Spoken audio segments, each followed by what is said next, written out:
It was the summer before my sophomore year of high school. My older brother had just left for college, leaving behind a box of 80s-era VHS tapes in the closet of his recently vacated bedroom. His bedroom was actually a renovated loft over the 2-car garage attached to my parents' house.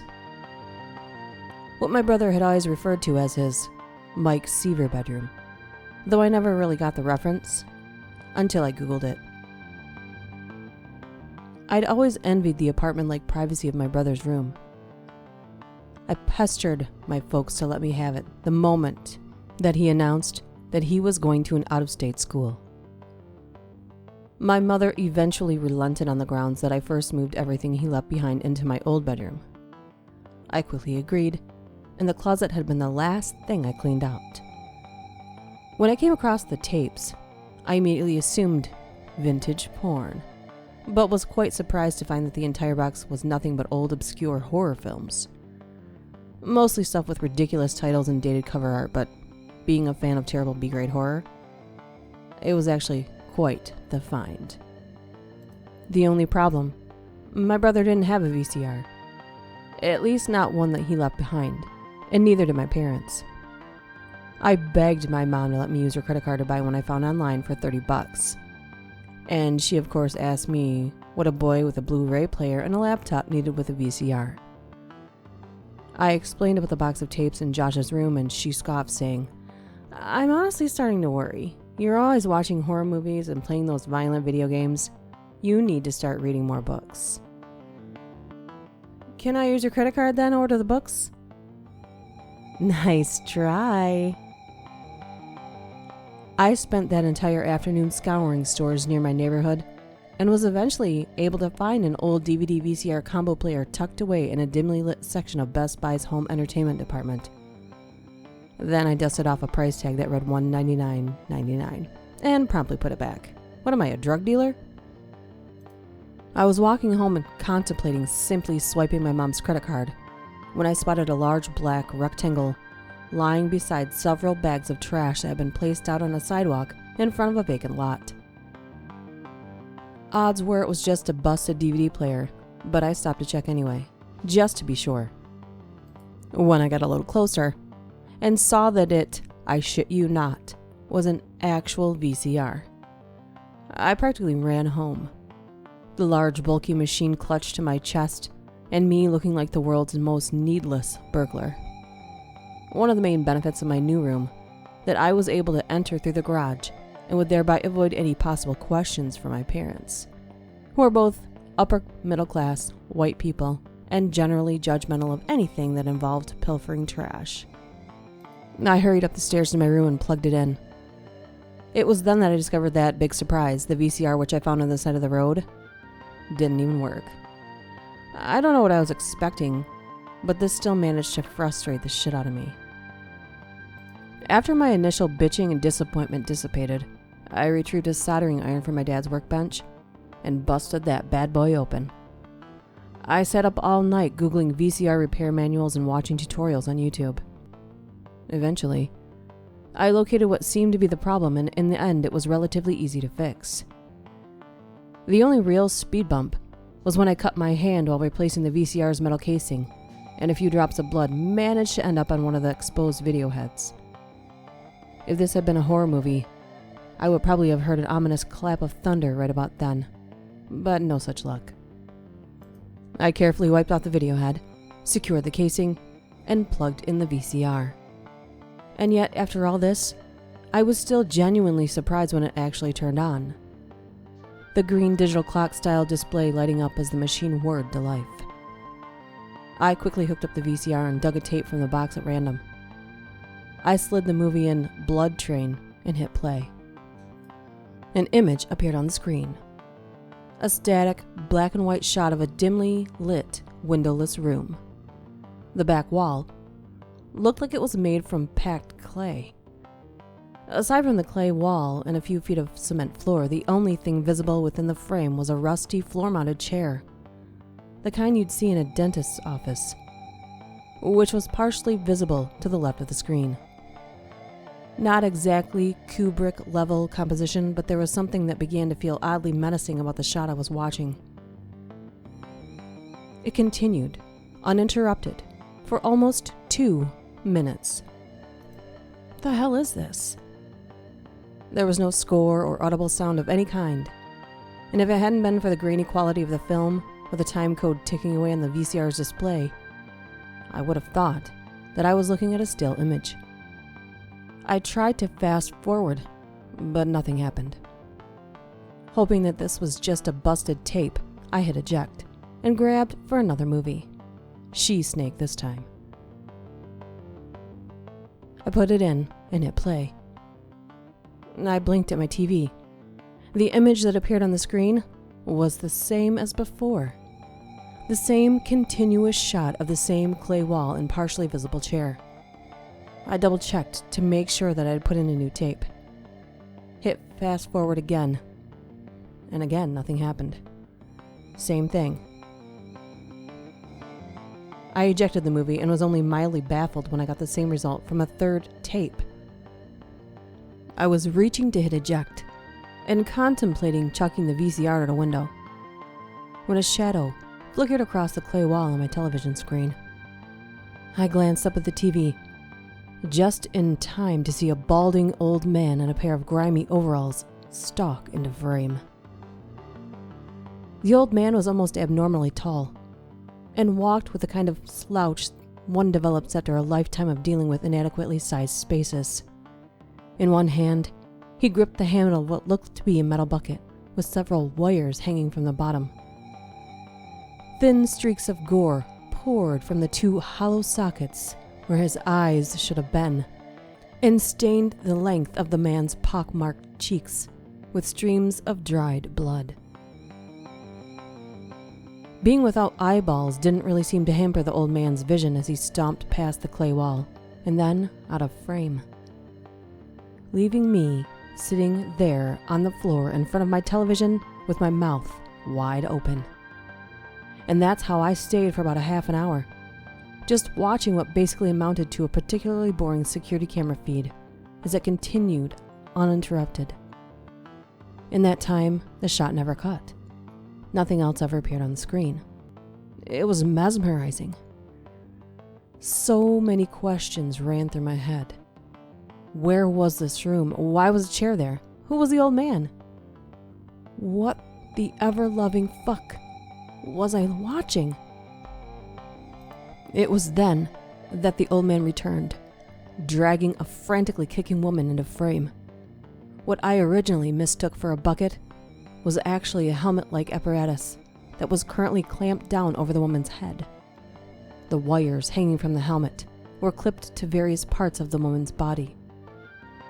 She continued to flail in vain as the old man used the attached handle to drag her across the room.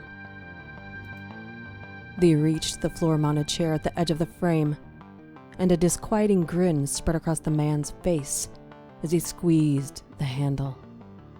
The woman immediately began to vomit through an oval-shaped hole in the side of the helmet, and just like that, her body went limp. The man lifted her effortlessly into the chair as he moved just out of frame. He then turned the chair so that the only thing still visible in the shot was a profile view of the chair back and a sliver of the woman's helmet-covered head. But something told me that was more than enough. I had this sudden, overwhelming feeling that what was about to happen off-screen was something not meant to be seen. This footage was not from some movie my brother made. This wasn't footage at all. It was some sort of feed. I tapped into it, and I have no fucking idea how I did it. I passed out somewhere around dawn and groaned at my mom when she tried to wake me up 2 hours later. She yanked the covers out of my hand, saying, "Oh no, save that song and dance for a test or something. You're not faking sick on your first day." Apparently, I had completely forgotten that school was starting this week. "You're sure that's today?" Yes. Me, the bus driver outside, and the 30 kids on board are pretty sure it's today." I went through my morning classes half conscious. then power chugged 2 cans of Mountain Dew at lunch to ready myself for the big reveal of last night's discovery to my one and only non-internet friend, Walter. I told him everything. The box of tapes, the VCR, the old man, and the woman in the helmet. When I was done, he just stared at me in a thoughtful expression on his face, and after a beat, he finally said, "You saw Brett Marshall's car?" "No, I didn't," I replied, a bit bewildered. "His dad bought him one of those new Mustangs for his birthday." "Brett Marshall is a douche," I suddenly shouted, cutting him off. I was frustrated by Walter's complete lack of regard for my story, and more than a little sleep-deprived, which was enough for me to momentarily space on the fact that I was sitting in the middle of a crowded cafeteria. A cafeteria which immediately fell silent as everyone turned to stare at me. A humiliated expression appeared on Walt's face as he looked down at the table and muttered, "Well, that was unnecessary." "You want to say that shit to my face, bitch?" This was Mr. Marshall himself speaking, a guy who was at least 6 inches taller than me, and as previously mentioned, a total douche. I turned to see him sitting a mere 2 tables over. Caught off guard by the sight of him, my tired mind could think of no other way to respond. You're a douche?" For some reason, this made everyone laugh, which was almost as shocking as the look Brett was giving me. I turned back to find Walter still looking down and half smirking as he shook his head. "You're a dead man." The day was a bit of a blur after that. Everything around me seemingly set to half volume as I did my best to go through the motions. I went to the rest of my classes and filed away my syllabi in their respective folders and nodded when it seemed appropriate. The bus ride home was spent listening to music on my phone and avoiding all the awkward stares. Once I was back at my house, I went straight to my room and promptly passed out. I'm walking down the street outside my house, but then I stop. I stop because I see someone standing in the middle of the street. I see the woman from the night before in VIDEOHEAD's lair. VIDEOHEAD is the name I gave to the old man in the video feed. The woman is standing about 10 feet ahead of me. Standing in the middle of the street, I can see her eyes through 2 small holes in the side of the cylindrical apparatus, still encasing her head. Her eyes are bright green and quite pretty. She says something, but I can't hear what she's saying because she says it too quietly. And I ask her what she said. She repeats herself, but I still can't hear her. Then she's gone. Suddenly, she's behind me screaming, "I said, it fucking hurts!" I was pulled out of my dream to find myself in a nearly pitch-black room. I hadn't bothered to flip on a light when I came in, and the blinds were only partially open, letting in the smallest sliver of moonlight. But before I could even reach for a lamp, the motion-triggered light in my backyard came on. Still a bit on edge from the nightmare, I hurried out of bed and crossed to the window, just in time to see a tall silhouette disappear into the narrow walkway that ran between my house and the garage. Holy shit. I grabbed the baseball bat from beside my bed and cautiously descended the stairs into the garage. The door leading out to the walkway had a square window set into its top half, and as I was nearing it, a figure appeared at the window. I immediately ducked down beside the door, pressing myself against the wall and praying that I hadn't been spotted. I carefully reached out a hand and turned the lock on the doorknob. A moment later, the knob began to rattle as the figure outside attempted to open the door. Another light overlooking the walkway was triggered, casting the figure's shadow across the garage floor. I watched the shadow lift both hands to its face, using them like blinders to block out the light as they scanned the garage. After what felt like hours, the shadow finally retracted as the large silhouette moved away from the window. By this point, my heart was playing a speed metal drum solo against my chest. I didn't want to move, but I had to do something. Call the cops, dumbass. That's what characters in badly written horror movies always seem to forget that they could do. And now here I was, doing the same thing. stupid life imitating stupid art. I patted each of my pockets, hoping to feel my cell in one of them, but I didn't. Why didn't I grab my phone before I came down here? Because you're half awake and obviously an idiot. I was about to risk it and bolt back upstairs when I suddenly heard whispering just outside the door. On me. When we're sure. I couldn't make out much of what they were saying, but the first voice sounded familiar. After a few moments, the whispering began to fade, muffled by the sound of footsteps heading away from the garage. They were leaving, heading toward the street. Long after I could no longer hear either of them, I carefully glanced out the window. From this angle, I had a partial view of the front lawn, and it looked clear. Though there was something dangling from the tree in the front of my house. A lot of something, it looked like. Toilet paper. The intense dread that had filled me a moment ago was immediately replaced by indignant frustration as I yanked open the door and stepped outside to get a better look. A sudden kick slammed square against my back and sent me tumbling into a set of plastic trash cans, which thankfully cushioned my fall as I crashed to the ground, scattering garbage everywhere. From behind me, Brett Marshall. "Who's the douche now, ass clown?" Before I could respond with what I'm sure would have been an extremely clever and biting insult, my parents' bedroom light came on and Brett took off running. I climbed to my feet and brushed a used coffee filter from my shirt as a black truck screeched to a halt in front of my house. Brett hopped into the truck's flatbed, and it pulled off with all the stealth and finesse of a schoolgirl on LSD. Just as my dad yanked open the kitchen door, wearing nothing but boxers and his "Shut Up and Fish" t-shirt.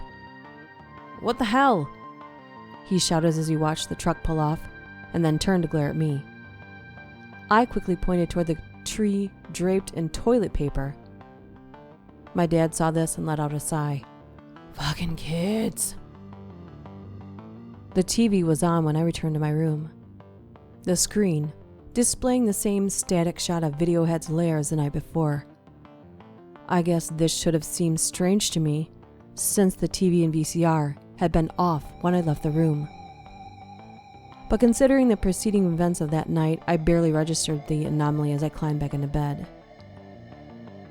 It didn't take long for VIDEOHEAD to show up on screen, entering frame with a new helmet-clad victim in tow. It was a man this time, chubby and kind of short. The guy's hands had been savagely cut off, and he held the two bloody stumps up above his chest in a protective manner. Probably because it didn't feel so great to let them drag on the ground as VIDEOHEAD pulled him across the floor. VIDEOHEAD then lifted the man in the chair, and then, just as before, turned it so that the guy was now almost entirely out of frame. After a moment, the man's head rocked back, and part of the chair that I could see began to shake slightly. He was struggling. When sleep finally returned, it was deep and mercifully dreamless. I spent every night that week watching the feed of VIDEOHEAD's lair, anxiously awaiting his exit, and eventually return as he dragged another helmet-clad victim to his chair. He would show up at a different time each night, though it was always well after midnight, and each time, there would be something unique about the victim he brought back. One woman was covered head to toe in dark sludge that looked a lot like raw sewage, and another man had a small machine attached to his mouth with a tube leading out of it that seemed to be pumping a menagerie of vile-looking insects from his body. I talked Walter into coming over that Friday to see for himself how awesome of a find this was, and when VIDEOHEAD finally made his entrance later that evening, he did not disappoint. He walked into frame with a mostly naked woman's contorted body dangling from the handle in his hand.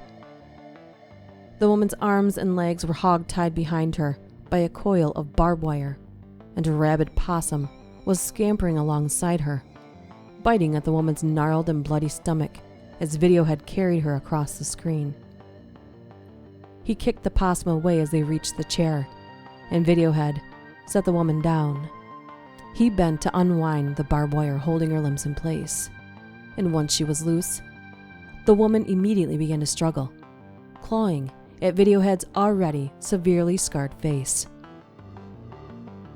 Unfazed by the nails digging into his empty eye sockets, Videohead casually pulled the woman's hands away and then broke one of her arms like it was a dry branch. The fighting drained from her then, and Videohead gently lifted the woman into the chair before turning it to face off screen. I looked at Walter and said, "Tell me that did not just rock your world." "Seriously, they're not even going to show the best part?" he asked, gesturing at the chair angled just out of view of the frame. "But that's the whole point. Whatever we saw up until now is nothing compared to what we're not being shown. There's nothing scarier than the unseen. You don't get that?" Walter shrugged and said, "I don't know. Plus it was boring up until then. I guess the thing the badger was pretty cool. It was a possum. Yeah, I like that part. Anyway." Walter yawned and slowly stood up. "I'm gonna take off." I was feeling pretty bitter by this point and didn't bother walking Walter out. As I listened to the door close behind me, Videohead once again came into view as he started back across the screen. Whoa, leaving twice in one night? That's new.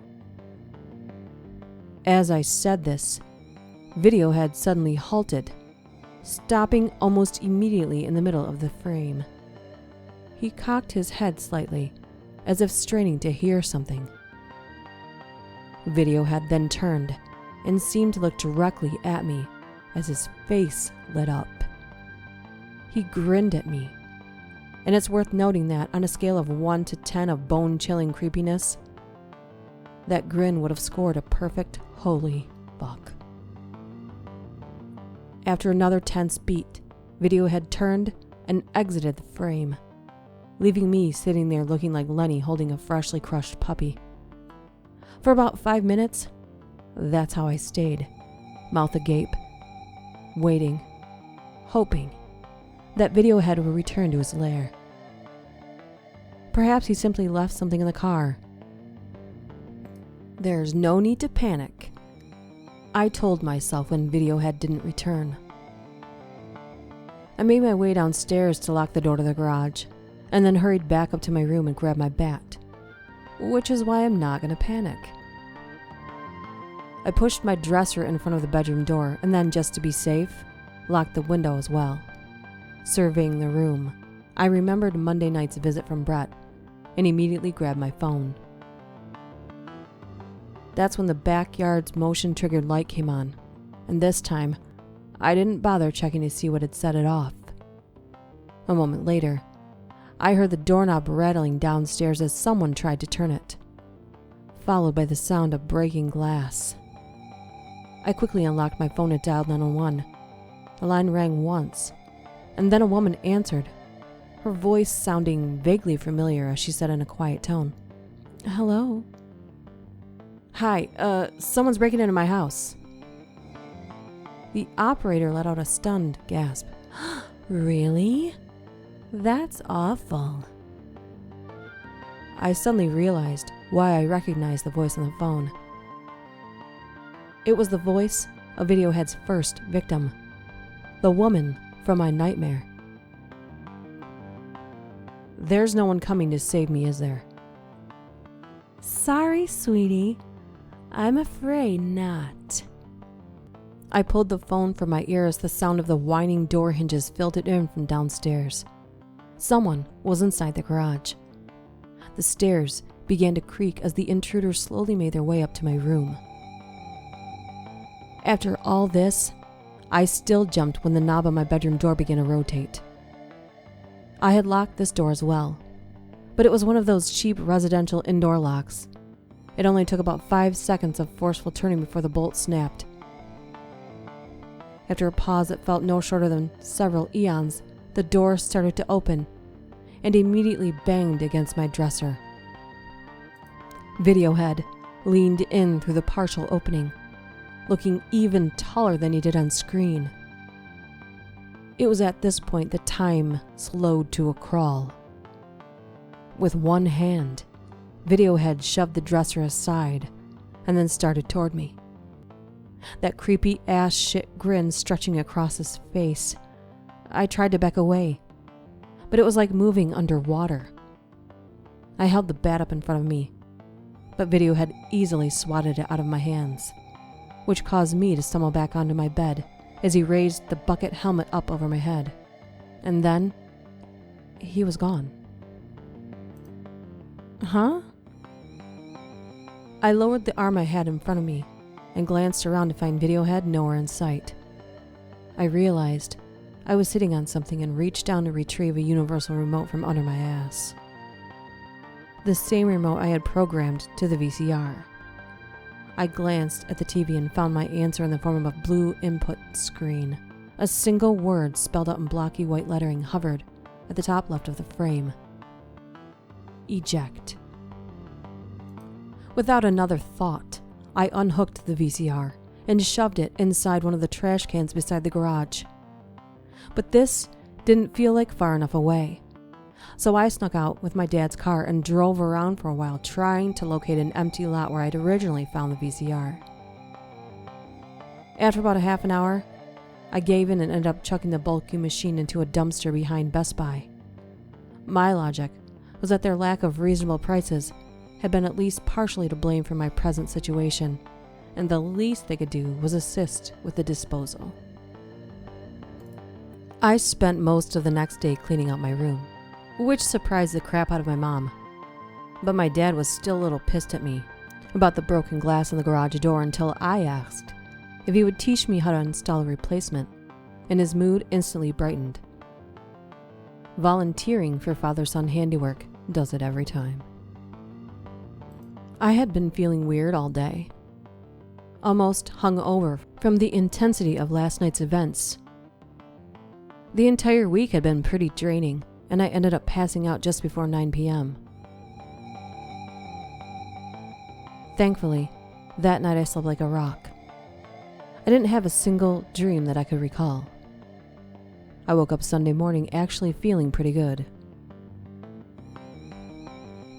Walter and I went and saw some awful action movie, but I didn't mind. It was honestly kind of nice watching a film that I knew was just a movie. Sitting there in the theater, laughing my ass off at the unintentional comedy unfolding on the screen. I finally started to feel like it was actually over. My brush with darkness had been just that and nothing more. I knew I was lucky to have skirted so close to danger and lived to tell the tale, but now it was done.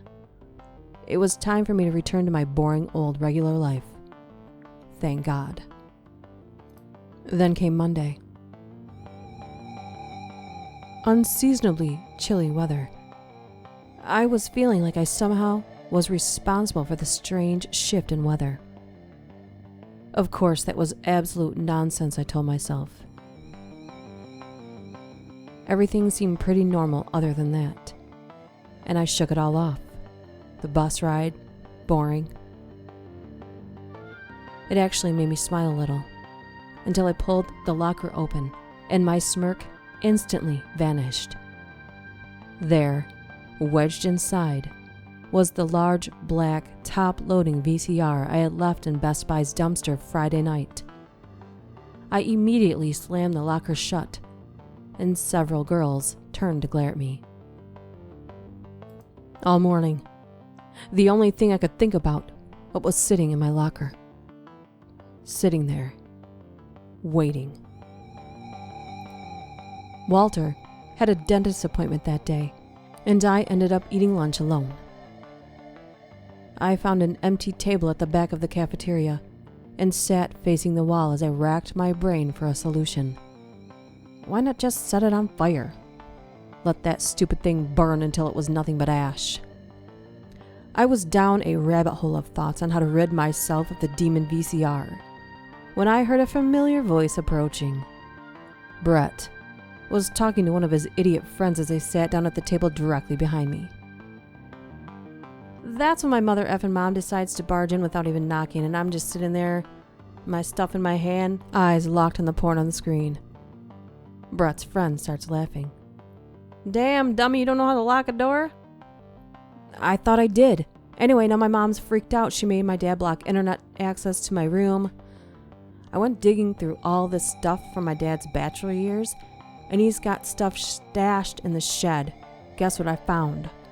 A whole box of porn. The only problem is, they're all VHS tapes. So you don't have an old VCR lying around? No, do you? Brett grew quiet for a moment, and then suddenly shouted in my direction. Hey! Something small ricocheted off the side of my head, and I looked down to see a single tater tot roll beneath my chair. Hey, bitch! When I didn't respond, Brett tossed another tater tot at my head. Hey! I let out a long sigh as a third tater tot bounced off my shoulder and landed in my jello. What?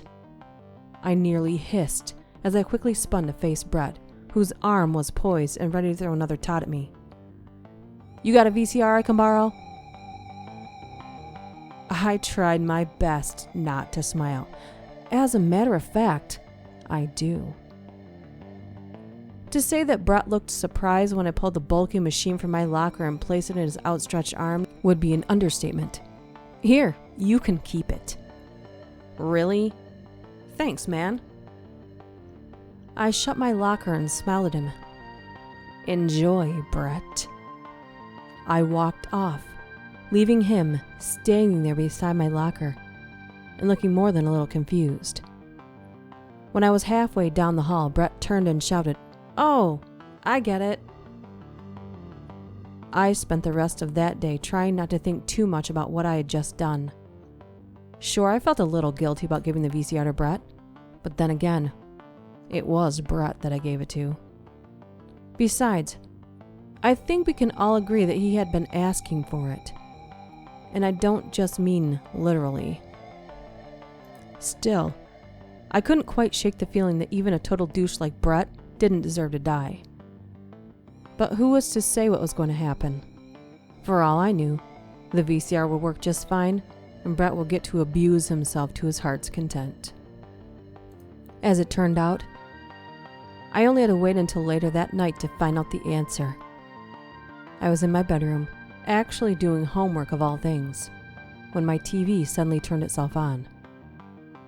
I checked to see if I accidentally hit the remote, but it was sitting on the nightstand beside my bed. I grabbed the remote to turn the TV off when I saw what was on the screen. It was what appeared to be handheld found footage style shot looking through a window at what appeared to be a teenage boy's bedroom. After a second, Brett entered the room, holding a bottle of lotion. He locked the door, and then tried to turn the knob to ensure it was actually locked. Brett had already hooked up the VCR, and a tape was ready to go as he moved to the television and undid his pants. Thankfully, the partially turned blinds blocked most of Brett's lower region from view. I couldn't see his TV screen, but the baffled look on Brett's face was enough to tell me that what he was watching was not vintage porn, though it wouldn't matter for long. In that same moment, VIDEOHEAD appeared beside Brett and slammed the metal helmet down onto his head. VIDEOHEAD grinned up at me. I hit a button on the remote and turned the TV off, which seemed to instantly depressurize the foreboding atmosphere that already enveloped my room. I set the remote down. Did I feel guilty? Maybe.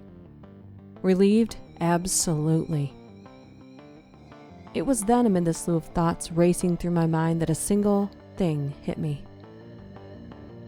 I need to start reading more books.